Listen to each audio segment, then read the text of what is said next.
Hey, welcome back to another video of Real Estate Agent Fanatics. Super excited you joined us today. Today we're going to talk about how I now make more money than I did at 19 years at a Fortune 500 company, combined even with my military of 20 years in the Air National Guard.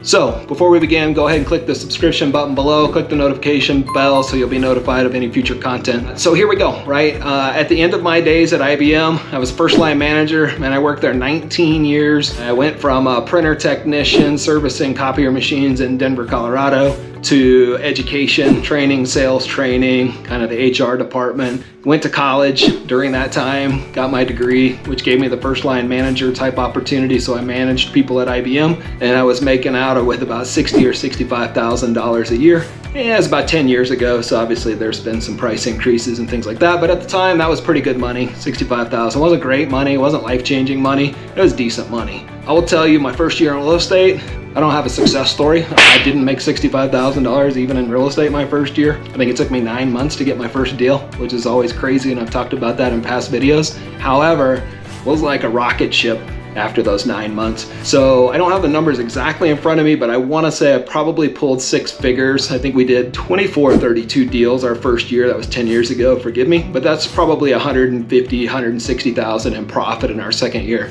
That's really 2 years worth of IBM money packed into 1 year in my second year of IBM. So I wanted to kind of backtrack on that a little bit and tell you, like, this business is super successful. It's one of the best business opportunities like you can get into that has a low ceiling. It doesn't cost. If you go buy a Kentucky Fried Chicken restaurant as a franchise, you're going to be out probably $100,000 to $200,000.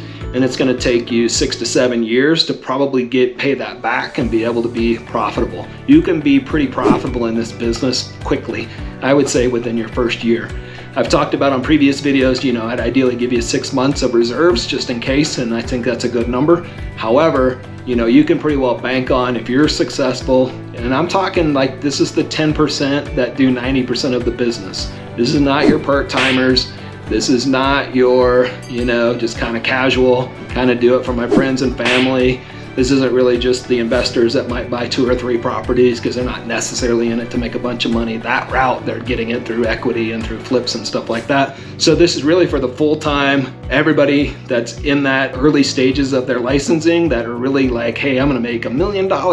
Yeah, you will if you do the right things. And it's time on task over time. You'll hear me say that a lot. It doesn't happen instantly. We're kind of in a society right now where they expect instant results. This is not going to be the business for that. So have a good financial plan coming into it. Ideally, I've talked about in other videos, you need your significant others or your family or whoever your closest ally is to be super supportive of you, because that's tough. When you go to work every day and you got no money coming in and you got somebody on the backside naysaying you, saying like, hey, maybe this isn't the right thing for you, that's tough to overcome. So I'm not here to say like naysaying things about college degrees, but it's not a requirement from a real estate perspective. You see some people making some significant money do not have college degrees. So I have my own personal thoughts about the value of college degrees, and there's certain professions I think they're a must-have, and they are, and there's a lot of others that are not. I don't know that it's worth going into negative. Here I go, right? I'm not going to go on my sidekick. So with that being said, in the real estate world, it's not a requirement to have. So I went and got it because IBM was going to pay me a little bit more money to become a first line manager. It's a great profession to have that doesn't require anything more than generally a high school degree and a clean background check. So super cool for that, to be able to make 6 figures up to 7 figures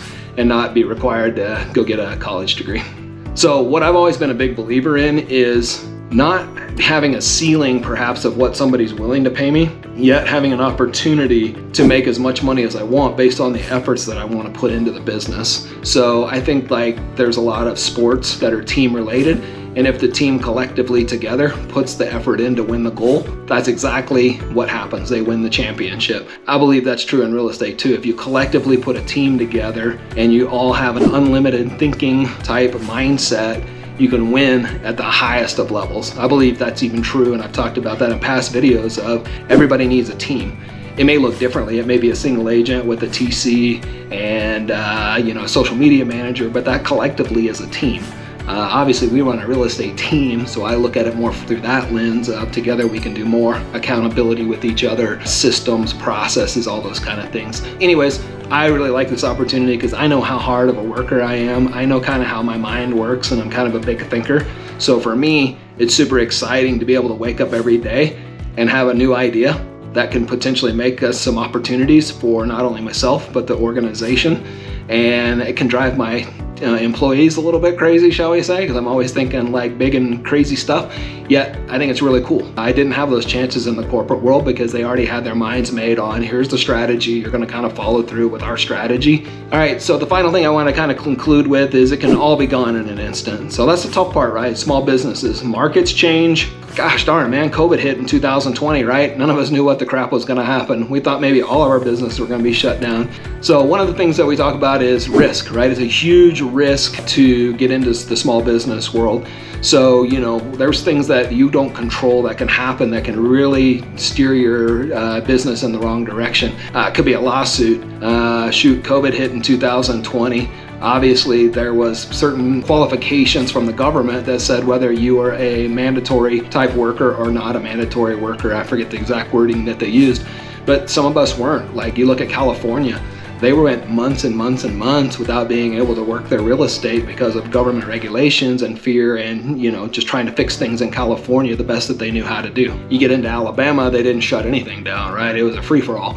I'm not here to judge which one was right, wrong, or indifferent, but just to show you that, hey, the market and there's outside influences that can totally take your business down to its knees. You know, it's not all peaches and cream. There's definitely a lot of risk in this business. You can work for 8 years and build it up and it can be gone in an instant. So, but that's the risk reward. I live on the edge. I like the risks because I think I can win the risks every single time.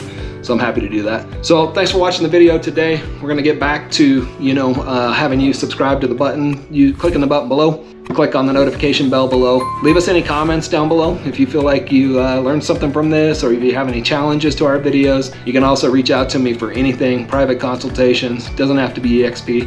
It can be anything you want to talk about. We run a pretty sizable team here. I'm always happy to give back value.